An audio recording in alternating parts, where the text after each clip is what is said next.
अक्सर बच्चे क्या करते हैं ना कि थ्योरी को तो अच्छे से समझ लेते हैं, बहुत सारे बच्चे को ये होता है कि थ्योरी को अच्छे से समझ लेते हैं, लेकिन उनको न्यूमेरिकल बनाने में प्रॉब्लम होती है। जानते हो ऐसा क्यों होता है? क्यों होता है? क्योंकि उनको एक गलतफहमी होता है कि मैंने थ्योरी को अच्छे से समझ लिया। दो रीजन, एक उनको एक गलतफहमी होता है कि थ्योरी को मैंने समझ लिया, क्योंकि वो थ्योरी समझना मतलब लैंग्वेज रटना समझते जानते हैं। अगर यदि उन्होंने लैंग्वेज को रट लिया ना, फार्मूला को याद कर लिया ना, तो समझ लिए कि हमने थ्योरी को समझ लिया। थ्योरी को समझना मतलब लैंग्वेज को रटना नहीं होता है, ना ही फार्मूला को रटना होता है। फार्मूला तो क्वेश्चन बनाते बनाते याद हो जाती है, और लैंग्वेज रटने वाली चीज नहीं है, वो तो स्वयं से आनी चाहिए। तुम यदि एक बार कॉन्सेप्ट को समझ लिए ना, तो लैंग्वेज तो अपने आप आ जाएगी। तो लैंग्वेज रटने वाली चीज नहीं है। फिजिक्स के कॉन्सेप्ट को समझना मतलब उसके लैंग्वेज को रटना नहीं होता है, उसके फार्मूला को रटना नहीं होता है भाई। फिजिक्स को कॉन्सेप्ट को समझना है ना, तो उसको इमेजिन कीजिए, उसको इमेजिन करो। तुम्हारे जो साइंटिस्ट है ना, एल्बर्ट आइंस्टीन, वो तो हमेशा बोलते हैं इमेजिन करो, इमेजिन करो, इमेजिन करो, सोचो क्या हो रहा है, कैसे हो रहा है, क्यों हो रहा है। थ्योरी को एक बार पढ़ लो और उसके बाद स्वयं इमेजिन करो क्या हो रही है, कैसे हो रही है। जब तक तुम इमेजिन नहीं करोगे ना, जब तक तुमको फिजिक्स आंखों के सामने दिखने नहीं लगेगी ना, तब तक तुम फिजिक्स को नहीं समझ सकते हो। तुम रट करके फिजिक्स को नहीं समझ सकते हो, तुम चाहे जितना भी कॉन्सेप्ट रटो, जितना भी फॉर्मूला रटो, जब तक इमेजिन नहीं करोगे। इमेजिन करो, स्वयं से फॉर्मूला को ड्राइव करो। एक बार देख लो, कोई बात नहीं, एक बार देख सकते हो, उसके बाद स्वयं से ड्राइव करो। एक बार थ्योरी को पढ़ लो, समझ लो, उसके बाद स्वयं से इमेजिन करो, स्वयं से एनालाइज करो, और उसको अपने ही लैंग्वेज में लिखो। ठीक है?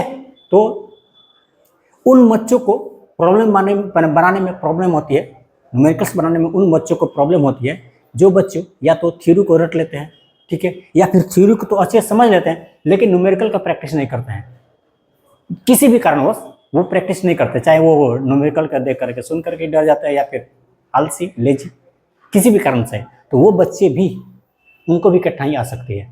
ठीक है?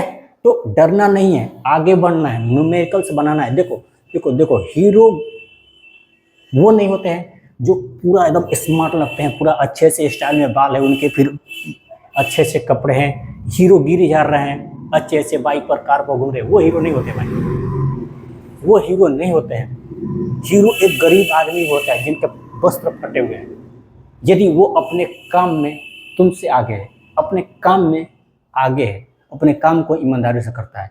हीरो केवल वही है, महंगी महंगी गाड़ियों पर बैठने वाले, महंगे महंगे कपड़े पहनने वाले, खूब गुड लुकिंग वाले व्यक्ति हीरो नहीं होते हैं। हीरो वो होते हैं जो अपने काम को अच्छे से करते हैं। एक गरीब व्यक्ति जिसके तन पर वस्त्र भी नहीं है ना, वो मजदूर है, छेनी हथौड़ी चला करके अपना जीवन यापन करता है, लेकिन वही काम वो अपने बेस्ट तरीके से करता है, बेहतरीन तरीका से करता है, पूरी ईमानदारी से करता है, तो वो हीरो है। वो मर्सिडीज में घूमने वाला व्यक्ति हीरो नहीं है, जिसकी गुड लुक, जो बहुत ही गुड लुकिंग है, हैंडसम है, महंगे महंगे कपड़े पहने हुए, वो नहीं है हीरो। हीरो वो छेनी हथौड़ी चलाने वाला गरीब व्यक्ति जिसके तन पर वस्त्र नहीं है ना, वो हीरो है। यदि वो काम को अपनी ईमानदारी से करता है तो वो हीरो है। ठीक है? तो यदि आपको भी हीरो बननी है ना, तो आपको अपने काम को ईमानदारी से करना पड़ेगा और पूरा करना पड़ेगा, वही व्यक्ति हीरो है। यदि आपको भी हीरो बनना है ना, तो आपको अपने काम को ईमानदारी से करना पड़ेगा, पूरी परिश्रम करनी पड़ेगी। ठीक है बच्चों? तो पूरी परिश्रम कीजिए। हीरो बनना है तो कपड़े से हीरो मत बनिए, अपने गुड लुकिंग से हीरो मत बनिए। ठीक है? हीरो बनना है तो अपने काम से हीरो बनिए। यदि अपने काम को तुम अच्छे से करोगे ना, पूरा करोगे ना, पूरी ईमानदारी से करोगे ना, नेक नियति से करोगे ना, तो तुम हीरो हो और हीरो हो। कम से कम ऊपर वाले की नज़र में तुम हीरो जरूर हो। तो दुनिया कुछ भी तुमको समझो, क्या ही फर्क पड़ता है, ऊपर वाले की नज़र में तुम हीरो हो, भगवान की नज़र में तुम हीरो हो, और उनसे बड़ा तो कोई है ही नहीं ना।